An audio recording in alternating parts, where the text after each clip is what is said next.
नमस्कार, आप देख रहे हैं न्यूज 18। मैं हूं आपके साथ मेनका चौधरी। दिवाली से पहले ही आम जनता पर प्याज बम फूट पड़ा है। कुछ दिनों पहले टमाटर ने जनता को छकाया तो अब प्याज के दाम ने लोगों को रुलाना शुरू कर दिया।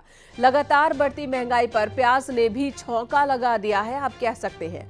प्याज के दाम 70 रुपए पार पहुंच चुके हैं तो कई शहरों में प्याज सैकड़ा तक लगा चुका है। आज 5 शहरों की तस्वीर आप देख रहे हैं जहां पर प्याज ने जनता के आंसू निकाल दिए हैं। 5 शहरों की ये तस्वीर।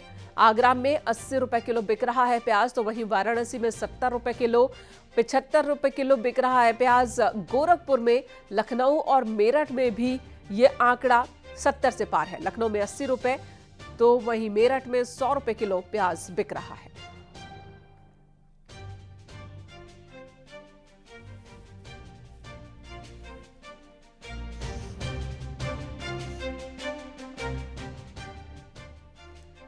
ताजनगरी आगरा में हफ्ते भर के अंदर प्याज की कीमतों में 2 गुना बढ़ोतरी हुई है। प्याज के दाम चंद रोज पहले ही 40 रुपए किलो थे, लेकिन अब प्याज के दाम 80 रुपए किलो पर पहुंच गए। न्यू आगरा सब्जी मंडी से हमारे सहयोगी हिमांशु त्रिपाठी की ये रिपोर्ट देखिए। ताजनगरी आगरा में महंगाई आसमान पर है। खासतौर से सब्जियों में प्याज के दाम आसमान पे पहुंच गए हैं। एक हफ्ते पहले 40 रुपए किलो बिकने वाला है प्याज आज 80 रुपए किलो बिक रहा है। तो ऐसे में ये जो सब्जी मंडी है न्यू आगरा की, यहाँ प्याज बेचने वालों की संख्या भी बेहद कम है। तो हम बात करेंगे, आप बताइएगा प्याज महंगी हो गई? कुछ महंगी हो गई है भैया। क्या रेट चल रहा है? 80 चल रही है। पहले सस्ती थी? हाँ, पहले 20 रुपए किलो थी।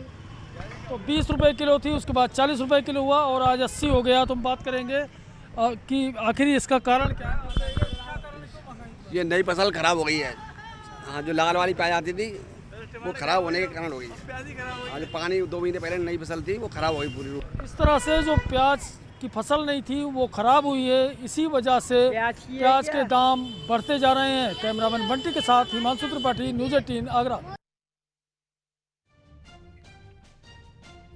वहीं लखनऊ में भी प्याज की कीमतें लगातार बढ़ रही हैं। 1 किलो प्याज की कीमत यहां पर 60 से 80 रुपए तक पहुंच गया है। त्योहार के सीजन में प्याज पर महंगाई की मार पड़ गई है। प्याज अब त्योहार के पहले ग्राहकों को रुलाने वाला है। जो प्याज कुछ दिन पहले 25 से 35 रुपए किलो बिक रहा था, अब वो 60 से 80 रुपए किलो बिक रहा है। हम इस वक्त लखनऊ के अर्जुनगंज सब्जी मंडी में मौजूद हैं, जहां पर जो प्याज की कीमतें हैं वो 60 रुपए से लेकर 80 रुपए किलो क्वालिटी के हिसाब से मिल रही है। हमारे साथ कुछ लोग मौजूद हैं। सर, प्याज की कीमतें लगातार बढ़ रही हैं, तो आपको क्या लगता है कि आने वाले दिनों में कह रहे हैं कि और ज़्यादा बढ़ सकती है? सीजनल हो सकता है, बारिश वगैरह की वजह से। बारिश बहुत कहीं कहीं बहुत ज़्यादा हो गई है तो ख़राब हो गया होता है। तो जब डिमांड कम होगी तो ऑफकोर्स सप्लाई की डिमांड ज़्यादा का फ़र्क है। मैम, आपसे जानना चाहेंगे, आप गृहिणी हैं, घर चलाती हैं, तो आपको क्या लगता है जब प्याज के रेट बढ़ते हैं, सब्जी के रेट बढ़ते हैं, किस तरह से असर पड़ता है? बजट पे असर तो पड़ता ही है, बहुत असर पड़ता है। बट महंगा हो रहा है, किस वजह से हो रहा है ये भी हम नहीं कह सकते हैं। बट यही करेंगे कि भाई आगे चल के चीज़ें सस्ती हो जाए, क्योंकि भाई किचन है, हम मिडिल क्लास के लोगों के लिए तो यही बहुत बड़ी बात होती है। तो आप देख रहे हैं कि कई सारे लोग यहाँ पर मौजूद हैं जो कि सब्जियाँ लेने आए हुए हैं। इसी तरह से जो प्याज की बढ़ती हुई कीमतें हैं वो लगातार लोगों को परेशान कर रही हैं। पहले टमाटर के भाव बढ़े, दाल के भाव बढ़े, अब जब कुछ चीज़ें कंट्रोल में आ गई हैं तो वहीं कुछ चीज़ें महंगी भी हो गई हैं, जिससे जो आम आदमी है उसकी किचन का बजट एक बार फिर से बिगड़ने लगा है। कैमरा पर्सन उपेंद्र के साथ दीक्षित, न्यूज़ 18 लखनऊ। और वहीं अगर वाराणसी की बात की जाए तो यहां पर भी प्याज के दाम बाजारों में 60 से 70 रुपए किलो तक पहुंच गए। हमारे सहयोगी की ये रिपोर्ट हम आपको दिखाते हैं कि यहां के लोगों का क्या कहना है प्याज की कीमतों के बढ़ने पर। टमाटर के बाद अब प्याज के दाम भी आसमान छू रहे हैं। बनारस के थोक व फुटकर बाजार में प्याज इन दिनों 60 से 70 रुपए किलो बिक रहा है। ऐसे में जो बनारस के लोग हैं अब वह प्याज खरीदने में कतराते हुए दिख रहे हैं।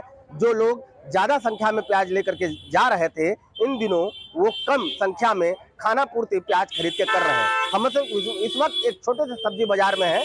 80 चौराहे पर यह सब्जी बाजार है और सब्जी की दुकान पे देख रहे होंगे कि खासा शांति पसरा हुआ है। तमाम सब्जियां अधिक संख्या में यहाँ लगी हुई हैं, लेकिन प्याज एक शांति में छोटा सा खरीद कर दुकानदार ने खाना पूर्ति की है, क्योंकि प्याज खरीदने वालों की संख्या में काफी कमी हुई है। 30 से 35 रुपए किलो बिकने वाला प्याज 70 रुपए किलो बिक रहा है। ऐसे में घर वाले जो घर के लोग हैं उनके किचन की जो बजट है वो गड़बड़ा रही है और यही कारण है कि प्याज की खरीदारी इस वक्त काफी कम हो रही है। रवि पांडे, न्यूज़ 18, वाराणसी।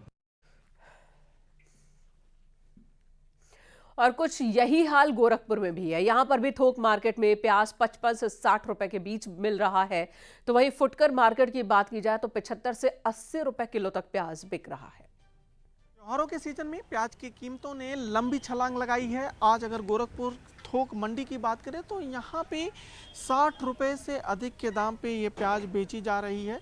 50 से लेकर 56 रुपए की कीमत नासिक में प्याज की है और वहाँ से 5 रुपए ये लोग भाड़ा जोड़ के यहाँ पे 60 रुपए के करीब बेच रहे हैं। ये थोक मार्केट की रेट है। अगर इसी प्याज को फुटकर मार्केट में जब यहाँ से जाएगी तो 75 से 80 रुपए किलो तक प्याज फुटकर मार्केट में बेची जा रही है। जो दुकानदार है उनका ये कहना है कि चूँकि नासिक में जो नई फसल है उसको आने में अभी समय लगेगा और जो टोटल प्याज है वो बहुत कम मात्रा में बची हुई है, इसीलिए प्याज के दाम बढ़ रहे हैं। अभी आने वाले कुछ हफ्तों में ये तेजी देखी जा सकती है। मेरठ में क्या स्थिति है, वहां पर प्याज के दाम बढ़कर कितने हुए हैं और बाजारों में महंगे प्याज को लेकर लोगों का क्या कहना है? क्या वो परेशान है या उन्हें लगता है कि कुछ दिन की बात है? दिखाते हैं ये रिएक्शन, ये रिपोर्ट। न्यूज़ 18 की टीम इस वक्त मेरठ के लाल कुर्ती सब्जी मंडी में मौजूद है और यहाँ महिलाएं प्याज खरीद जरूर रही हैं, लेकिन उसकी मात्रा कम हो गई है।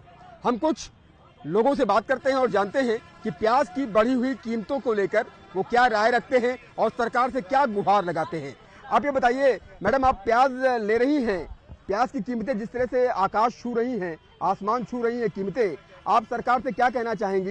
पर जिस तरह प्याज के भाव बढ़ रहे हैं उस तरह लगता नहीं कि आगे हम इतनी प्याज ले पाएंगे, क्योंकि प्याज जिस तरह बढ़ रहे हैं, कभी 60, कभी 70, कभी 80, जैसे टमाटर के भाव बढ़े थे ना, तो उस पे जोक्स बने थे, अब प्याज पे बनेंगे।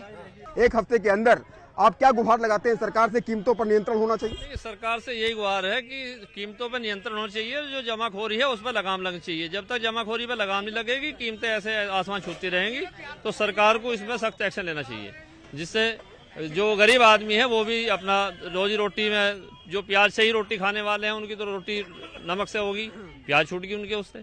कैमरा पर्सन अभिषेक शर्मा के साथ उमेश श्रीवास्तव, न्यूज़ 18 मेरठ। और अगली खबर उत्तराखंड से, जहां पर 3 जिलों में बारिश का पूर्वानुमान मौसम विज्ञान केंद्र की ओर से लगाया गया, जिसमें उत्तरकाशी, रुद्रप्रयाग और चमोली में कहीं कहीं पर बारिश की संभावना जताई गई है। साथ ही 4000 मीटर की ऊंचाई वाले इलाकों में बर्फबारी को लेकर भी मौसम विज्ञान केंद्र की ओर से पूर्वानुमान दिया गया। देहरादून समेत मैदानी जिलों में सुबह से मौसम शुष्क बना है। अगले 12 से 24 घंटे के भीतर ठंड बढ़ने की भी एडवाइजरी दी गई है। उत्तराखंड में एक बार फिर से मौसम का मिजाज बदल गया है। वेस्टर्न डिस्टर्बेंस का असर उत्तराखंड में भी देखने को मिल रहा है। 3 जिलों में बारिश का पूर्वानुमान मौसम विज्ञान केंद्र की तरफ से जताया गया है, जिसमें उत्तरकाशी, रुद्रप्रयाग और चमोली के कुछ जिलों में मौसम बदल सकता है। बारिश की संभावनाएं यहां पर बनी हुई है। कहीं कहीं पर यह कहा जा रहा है मौसम विज्ञान केंद्र की तरफ से कि हल्की बारिश देखने को मिल सकती है अगले 10 से 12 घंटे के अंदर। वहीं 4000 मीटर से ऊपर के इलाकों में बर्फबारी की भी संभावनाएं जताई गई है। देहरादून में भी मौसम बदला हुआ नजर आ रहा है। यहां पर भी सुबह से धुंध देखने को मिल रही है। हालांकि बारिश को लेकर कोई पूर्वानुमान देहरादून के लिए मौसम विज्ञान केंद्र की तरफ से नहीं जताया गया है, लेकिन हाँ, ये जरूर कहा गया है कि ऊपरी इलाकों में जो बर्फबारी और हल्की बारिश हो सकती है, उसकी वजह से सुबह और शाम ठंड बढ़ जाएगी। कैमरा पर्सन संदीप नेगी के साथ न्यूज़ 18 के लिए देहरादून से भारती सकलानी उनियाल। टिहरी उत्तरकाशी की सीमा पर स्थित चिन्यालीसौड़ शहर सामरिक दृष्टि से बहुत ही अहम है, लेकिन अब यहां टिहरी झील के कारण जगह जगह सड़क में भूधसाव की स्थिति बन गई है। हालात किस तरह विकट होते जा रहे हैं, आपको दिखाते हैं।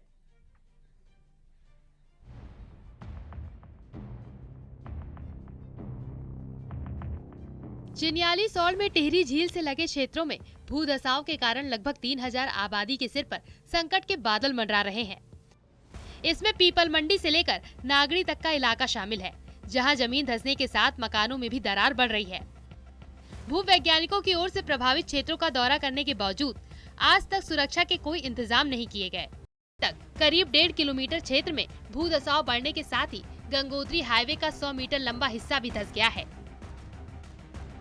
हमारा ये कहना है चिनियाली सौर जो क्षेत्र है उसमें झील के कारण जो है काफ़ी भूधसाव हो रहा है और इसमें हमने जो है काफ़ी पूरे व्यापार मंडल ने और इसमें हमने काफ़ी बार TADC को जो है बोला भी है, ज्ञापन भी सौंपा है, लेकिन इसमें अभी तक कोई कार्रवाई नहीं हो रही है।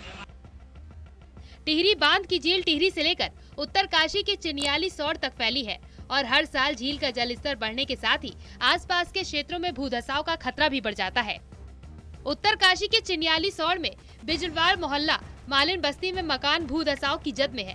इसके अलावा झील किनारे बसे कुछ गाँव के घरों में दरारें बढ़ती जा रही हैं।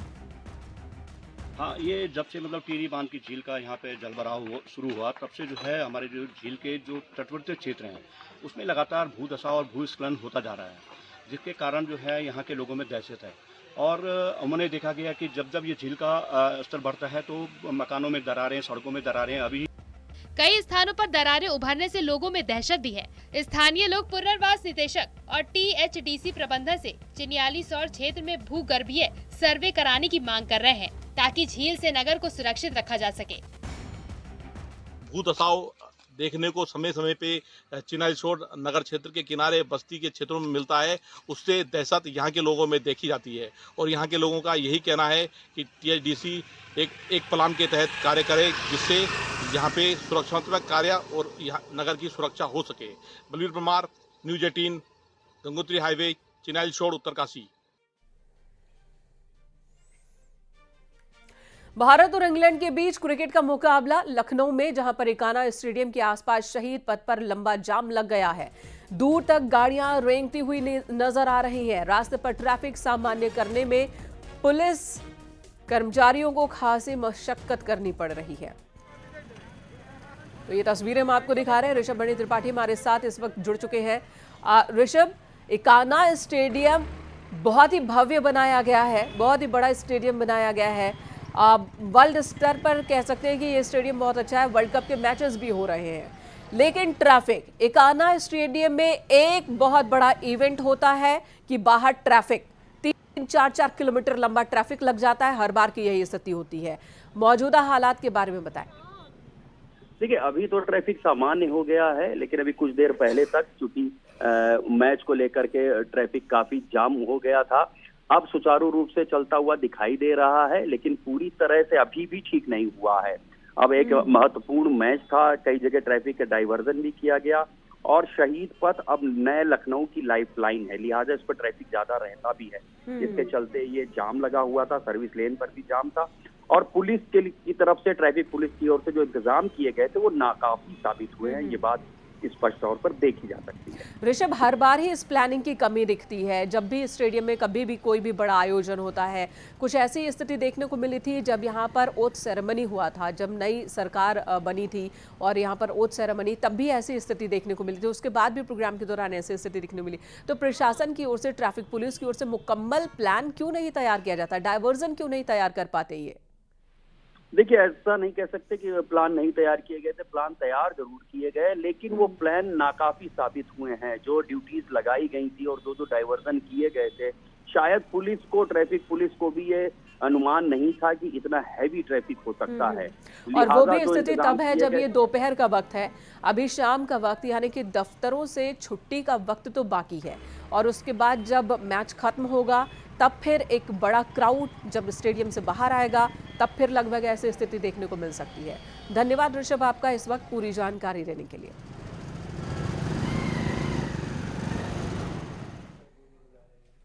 इधर गाजियाबाद में बर्थडे सेलिब्रेशन का एक वीडियो